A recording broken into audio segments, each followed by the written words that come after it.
GBA ಚುನಾವಣೆ ಸಂಬಂಧಪಟ್ಟಂತೆ ಇವತ್ತು ಕರಡು ಮತದಾನ ಪಟ್ಟಿ ಹಿಂದೆ ಬಂದು ಯಾವಾಗ ನಡೆಯುವುದು ಸರ್? ನೋಡಪ್ಪ, ಕೋರ್ಟು ಆದೇಶ ಕೊಟ್ಟಿದೆ. ನಮ್ಮ ಸರ್ಕಾರ 73-74 ತಿದ್ದುಪಡಿ ಅನುಷ್ಠಾನ ತರಬೇಕು. ಲೋಗೋ ಕಾಣಿಸ್ತಾ ಇದೆ. ಯುವಕರಿಗೆ ಅಧಿಕಾರ ಕೊಡಬೇಕು. ಹೊಸಬ್ರು ರಾಜಕೀಯಕ್ಕೆ ಹೊಸ ಪೀಳಿಗೆ ಬರಬೇಕು. ಸೊ ಈಗ ನಾವು 369 ಸೀಟ್ ಮಾಡಿದ್ದೀವಿ. ಇನ್ನು ಅಕ್ಕಪಕ್ಕ ಬೆಂಗಳೂರು ಅದನ್ನೆಲ್ಲ ಒಂದು ಟೀಮ್ ವರ್ಕೌಟ್ ಮಾಡ್ತಾ ಇದೆ. ಜನಸಂಖ್ಯೆ ಜಾಸ್ತಿ ಇದೆ, ಅದನ್ನು ಯಾವ ರೀತಿ ಆ್ಯಡ್ ಮಾಡ್ಬೋದು, ಇನ್ನೊಂದು ಸಪ್ರೇಟ್ ಮಾಡೋದು ಒಂದು ಚರ್ಚೆ ನಡೀತಾ ಇದೆ. ಅಭಿಪ್ರಾಯ ಅವ್ರು ರಿಪೋರ್ಟ್ ಕೊಟ್ಟಿಲ್ಲ. ಅವರು ಕೊಟ್ಟ ಮೇಲೆ ಅದನ್ನು ನೋಡ್ತೀವಿ. ಯಾಕೆಂದರೆ ಕೆಲವೆಲ್ಲ ತಿಕ್ತಿ ಪಾಪ್ಯುಲೇಟೆಡ್ ಏರಿಯಾ ಇದೆ. ಜಿಲ್ಲಾ ಪಂಚಾಯತಿ, ತಾಲೂಕ್ ಪಂಚಾಯತಿನೂ ಮಾಡಬೇಕು ಅನ್ನೋದು ನಮ್ಮ ಪಕ್ಷದ ಸರ್ಕಾರದ ತೀರ್ಮಾನ. ಟೈಮ್ ಆಯಿತು. ಅದೇನೋ ಸ್ವಲ್ಪ ಕೋರ್ಟಲ್ಲಿ ಇಶ್ಯೂಸ್ ಇತ್ತು, ರಿಸರ್ವೇಷನ್. ಮುಖ್ಯಮಂತ್ರಿಗಳು ನಮ್ಮ ಮಿನಿಸ್ಟರ್ ಕೂಡ ಹೇಳಿದ್ದಾರೆ ಅದನ್ನೆಲ್ಲ ಸಾರ್ಟ್ ಔಟ್ ಮಾಡಬೇಕು. ಸೊ ಅದಕ್ಕೆ ಸಿಂಬಲ್ ಮೇಲೆ ಆಗಬೇಕು. ಕೆಲವರು ಪಂಚಾಯತಿನೂ ಸಿಂಬಲ್ ಮೇಲೆ ಮಾಡಬೇಕು ಅಂತ ಕೂಡ ಅನೇಕರು ಸಲಹೆಗಳು ಕೊಟ್ಟಿದ್ದಾರೆ. ಇನ್ನು ಅದ್ರ ಬಗ್ಗೆ ನಾವೇನು ತೀರ್ಮಾನ ಮಾಡಬೇಕು. ಒಟ್ಟೊಳಗೆ ಒಂದೇ ಸತಿ ಎಲ್ಲರೂ ಕ್ಲೋಸ್ ಮಾಡಬೇಕು. ಬೇರೆ ರಾಜ್ಯದಲ್ಲಿ ಈ ಥರ ಕೇರಳ ಆಯ್ತಲ್ಲ, ಎಲ್ಲ ಒಟ್ಟಿಗೆ ಒಂದೇ ಸತಿ ಮಾಡಬೇಕು. ಆ ಥರ ಮಾಡಬೇಕು ಅಂತ ನಮಗೆ ಈಗಾಗಲೇ ಲೇಟ್ ಆಯಿತು. ಸೊ ಅದಕ್ಕೆ ಎಲೆಕ್ಷನ್ ಮಾಡ್ತೀವಿ ಸರ್. ಈಗ ಬ್ಯಾಲೆಟ್ ಪೇಪರ್ನ ಬಳಸ್ತಾರೆ ಈ ಚುನಾವಣೆಗಳಿಗೆ ಅನ್ನೋ ವಿಚಾರ ಚರ್ಚೆ ಆಗ್ತಿದೆ. ಇವಿಎಂ ಬದಲು ಹೌದು, ಅವರು ನನಗೂ ಗೊತ್ತಿದೆ, ಮಾಹಿತಿ ಬಂದಿದೆ. ಎಲೆಕ್ಷನ್ ಕಮಿಷನ್ ಬಿಟ್ಟಿದ್ದು, ಸ್ಟೇಟ್ ಎಲೆಕ್ಷನ್ ಕಮಿಷನ್ ಬಿಟ್ಟಿದ್ದು. ಏನು ತಪ್ಪೇನಿಲ್ಲ. ಬ್ಯಾಲೆಟ್ ಬುಲೆಟ್ಗಿನ ಸ್ಟ್ರಾಂಗ್ ಬರಲಿ, ಬ್ಯಾಲೆಟ್ ಆಗಲಿ, ತಪ್ಪೇನಿದೆ. ವೋಟಿಂಗ್ ನಡಿಬೇಕು, ಅದು ಮುಖ್ಯ. ಬ್ಯಾಲೆಟ್ ಅವೆಲ್ಲ ಮಾಡಿ ಅದು ಅವ್ರು ಬಿಟ್ಟಿದ್ದು, ಅವ್ರು ಏನು ತೀರ್ಮಾನ ಮಾಡಿದ್ರು. ವೋಟರ್ ರೋಲ್ನ ಮಾಡಿದ್ದಾರೆ, ಅದಕ್ಕೆ ಟೈಮ್ ಇದೆ. ನಾನೆಲ್ಲ BLAಗಳು ಎಲ್ಲರೂ ಕೂಡ ಈಗಾಗಲೇ ನಾವು ಸಿದ್ಧತೆ ಮಾಡ್ತೀವಿ. ಏನೇನು ಹೆಚ್ಚು ಕಮ್ಮಿ ಆದರೆ ಯಾರು ವೋಟು ಸ್ಥಳೀಕರಿದ್ದಾರೆ ಅವರಿಗೆಲ್ಲ ವೋಟಿಗೆ ಅವಕಾಶ ಮತದಾನ ಹಕ್ಕನ್ನು ಕೊಡಬೇಕು. ಆ ಹಕ್ಕನ್ನು JBಯವರು, ಎಲೆಕ್ಷನ್ ಕಮಿಷನ್ ಅವರು ಅಧಿಕಾರಿಗಳು ಮಾಡ್ತಾರೆ. ಅದ್ರಲ್ಲಿ ನಾವೇನು ಇಂಟರ್ಫಿಯರ್ ಆಗಲ್ಲ.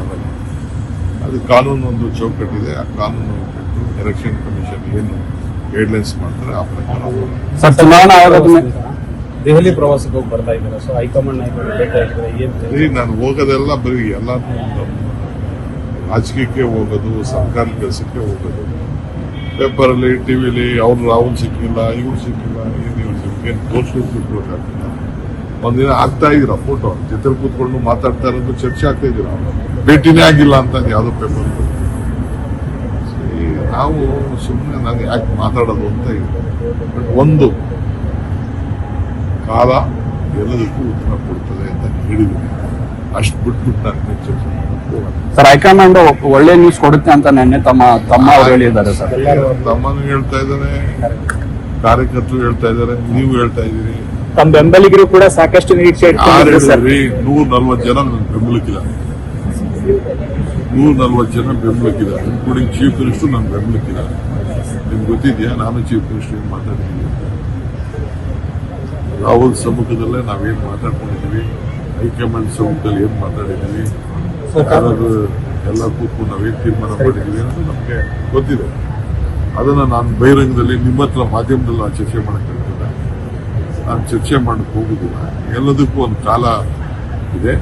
ಆ ಕಾಲ ಎಲ್ಲದಕ್ಕೂ ಉತ್ತರ ಕೊಡ್ತೀನಿ. ಏಪ್ರಿಲ್ನಲ್ಲಿ ಈ ರೀತಿಯಾದಂತಹ ಒಂದು ಒಳ್ಳೆ ಸುದ್ದಿ ಬರ್ತದೆ ಅಂತ ಚರ್ಚೆ ಏಪ್ರಿಲ್ ತಿಂಗಳಲ್ಲಿ ನೋಡೋಣ. ಈಗ ಯಾಕಂತ ಮಾತು ಸರ್, ರಾಜಕೀಯ ಕಾರಣಕ್ಕಾಗಿ ದಾವೋಸ್ ಪ್ರವಾಸ ಮೊಟಕುಗೊಳಿಸಿರೋದು ಸರಿಯಲ್ಲ CM DCM ಅಂತ ಬಿಜೆಪಿ ನಾಯಕರು ಆರೋಪ ಮಾಡ್ತಾ ಇದ್ದಾರೆ ಸರ್. ಹೇಳುತ್ತದೆ ಅರ್ಥ ಇದೆ, ನಾನು ತಪ್ಪು ಅಂತ ನಾನು ಹೇಳುದಿಲ್ಲ. ನಾಳೆ ಬೆಳಗ್ಗೆ ಈ ಪ್ರಶ್ನೆ ನಾನು ಕೇಳಿ. ಸರ್, DGP ರಾಮಚಂದ್ರ ರಾವ್ ಅವರು ತುಂಬಾ ಜನ ಮಹಿಳೆಯರ ಜೊತೆ ಕಚೇರಿಯಲ್ಲಿ ಅಶ್ಲೀಲವಾಗಿ ವರ್ತಿಸಿರೋ ವಿಡಿಯೋಗಳಿಗೆ ವೈರಲ್ ಆಗಿದೆ. ತಮ್ಮ ಕಚೇರಿ ಯೂನಿಫಾರ್ಮ್ ಅಲ್ಲೇ ಈ ರೀತಿ ಅಸಭ್ಯವಾಗಿ ವರ್ತಿಸಿದ್ದಾರೆ. ನನಗೆ ಗೊತ್ತಿಲ್ಲ. ಹೋಮ್ ಮಿನಿಸ್ಟರ್ ಕೇಳಿ, ಚೀಫ್ ಮಿನಿಸ್ಟರ್ ಕೇಳಿ. ನನಗೆ ಅದ್ರ ಬಗ್ಗೆ ಏನು ಗೊತ್ತಿಲ್ಲ. ಸರ್, ಕೇಂದ್ರ ಚುನಾವಣಾ ಆಯೋಗದ ಮೇಲೆ ಅನುಮಾನ ಬಿದ್ದು ಬ್ಯಾಲೆಟ್ ಪೇಪರ್ ಏನಾದ್ರು ತರ್ತಾ ಇದ್ರು? ಯಾರು ಹೇಳಿ? ಕೇಂದ್ರ ಚುನಾವಣಾ ಆಯೋಗ ನಾವಲ್ಲಪ್ಪ, ಎಲೆಕ್ಷನ್ ಕಮಿಷನ್ ಅವರು. ನಾವ್ಯಾರು ಎಲೆಕ್ಷನ್ ಮಾಡಿದ್ವಿ? ಅದಕ್ಕೊಂದು ಎಲೆಕ್ಷನ್ ಕಮಿಷನ್ ಇದೆ, ಸ್ಟೇಟ್ ಎಲೆಕ್ಷನ್ ಕಮಿಷನ್. ಸರ್ಕಾರ ಕಂಟ್ರೋಲ್ ಬರುವುದಿಲ್ಲ ಅವರು. ನಾವು ಅವರೇ ತೀರ್ಮಾನ ಮಾಡ್ತಾರೆ. ಏನ್ ಮಾಡ್ತಾರೋ ಮಾಡಿ.